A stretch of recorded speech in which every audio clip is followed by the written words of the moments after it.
إذا أتممت القراءة فصل على النبي عليه أفضل الصلاة والسلام.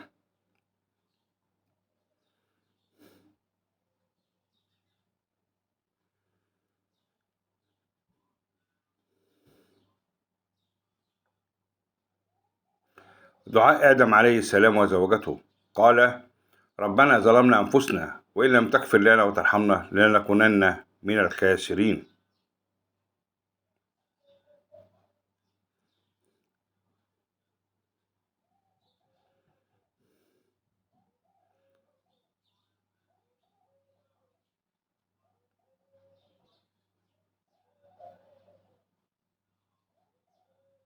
دعاء شعيب عليه السلام: وسع ربنا كل شيء علما، على الله توكلنا، ربنا افتح بيننا وبين قومنا بالحق وأنت خير الفاتحين.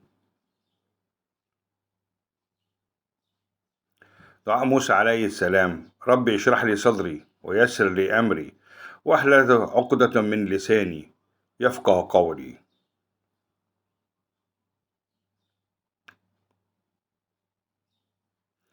دعاء موسى عليه السلام: ربي اشرح لي صدري ويسر لي أمري واحلل عقدة من لساني يفقه قولي، واجعل لي وزيرا من أهلي هارون أخي أشدد به أذري وأشركه في أمري كي نسبحك كثيرا ونذكرك كثيرا إنك كنت بنا بصيرا.